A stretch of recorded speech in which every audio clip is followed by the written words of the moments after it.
Hai guys, jangan lupa like, subscribe ya, gak ada ruginya kalian subscribe dan aktifkan loncengnya ya. Tuhan Yesus memberkati. Shalom, selamat berjumpa kembali di dalam channel ini. Pada kesempatan ini saya mengetengahkan kepada kita satu tema, tidak ada pencobaan yang tidak ada jalan keluar. Tema ini saya angkat dari 1 Korintus pasal 10 ayat 13. Demikian firman Tuhan, pencobaan-pencobaan yang kamu alami ialah pencobaan-pencobaan biasa, yang tidak melebihi kekuatan manusia. Sebab Allah setia dan karena itu Ia tidak membiarkan kamu dicobai melampaui kekuatanmu. Pada waktu kamu dicobai, Ia akan memberikan kepadamu jalan keluar sehingga kamu dapat menanggungnya. Nah, setiap makhluk yang hidup di bumi memiliki persoalannya sendiri, termasuk manusia yang diciptakan menurut gambar Khaliknya. Persoalan hidup itu selalu ada, tidak ada makhluk yang kebal dengan persoalan.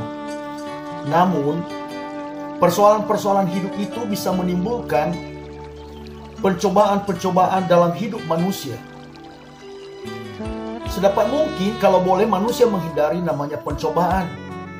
Namun fakta kehidupan, pencobaan-pencobaan itu ada yang tidak bisa dihindari karena berbagai macam alasan. Pencobaan tidak berasal dari Allah, karena Allah tidak dapat mencobai siapapun. Alkitab berkata dalam kitab Yakobus pasal yang pertama ayat 13. Firman Tuhan berkata, apabila seorang dicobai, jangan ia berkata pencobaan ini datang dari Allah. Sebab Allah tidak dapat dicobai oleh yang jahat, dan Ia sendiri tidak mencobai siapapun. Nah, dari pembacaan Yakobus ini kita memiliki suatu pengertian bahwa pencobaan bukan berasal dari Allah, melainkan di luar diri Allah sendiri, yaitu dari diri manusia dan dari penguasa kegelapan atau iblis yang selalu mencobai manusia sejak semula. Dari ayat 1 Korintus pasal 10 ayat 13, kita bisa memiliki pengertian yang dapat meneguhkan iman kita sehingga kita tidak perlu takut menghadapi pencobaan-pencobaan yang kita alami di dalam hidup ini.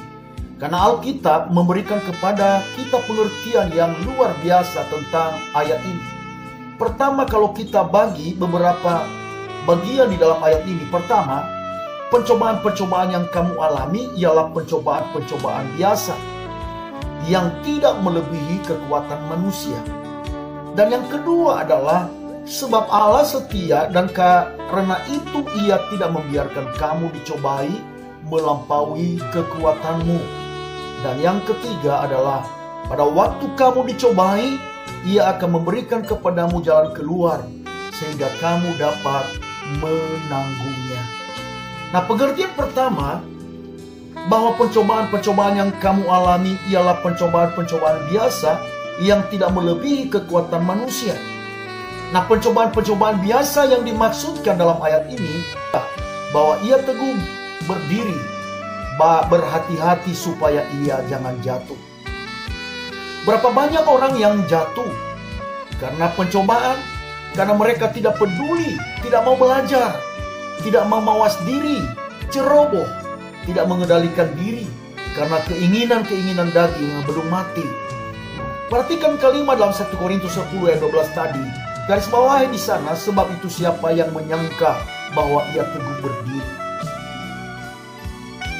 Kata menyangka bisa diartikan menganggap hebat, menganggap pintar, menganggap mampu, merasa kuat, padahal tidak demikian. Nah, orang yang menyangka pada umumnya merasa tidak memerlukan Tuhan karena dia merasa dia kuat, kaya, pintar, mampu. Nah, itu semua bangsa perlu kita waspadai. Hati-hati dengan perasaan ini. Pengertian kedua, bahwa sebab Allah setia dan karena itu Ia tidak membiarkan kamu dicobai melampaui kekuatanmu. Kalimat dalam ayat ini memberikan peneguhan kepada kita bahwa Tuhan yang kita sembah adalah Tuhan yang tak pernah meninggalkan kita. Betul memang bahwa Tuhan tidak langsung mengangkat persoalan kita, justru Tuhan izinkan persoalan kita untuk menguji kesetiaan kita. Tuhan izinkan persoalan itu justru untuk mendewasakan kita. Yesus sendiri merasakan apa yang kita rasakan dalam menghadapi pencobaan.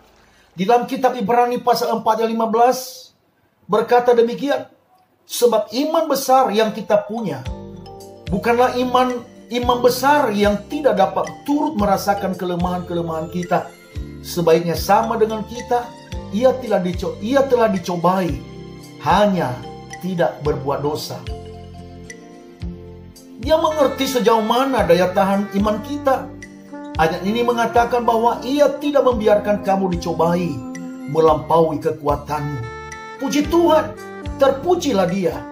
Camkanlah ini ayat yang berkata di dalam Roma pasal 8 ayat 28. Kita tahu sekarang bahwa Allah turut bekerja dalam segala sesuatu untuk mendatangkan kebaikan bagi mereka yang mengasihi Dia, yaitu mereka yang terpanggil sesuai dengan rancangan Allah. Namun Tuhan sangat mengerti siapa kita.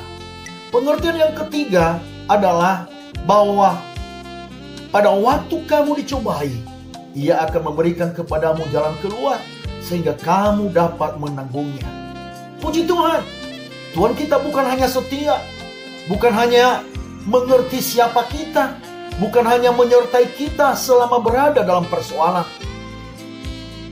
Akan tetapi Tuhan sendiri aktif untuk memberikan kepada kita jalan keluar. Tuhan aktif memberikan kepada kita solusi dari pencobaan-pencobaan yang kita alami.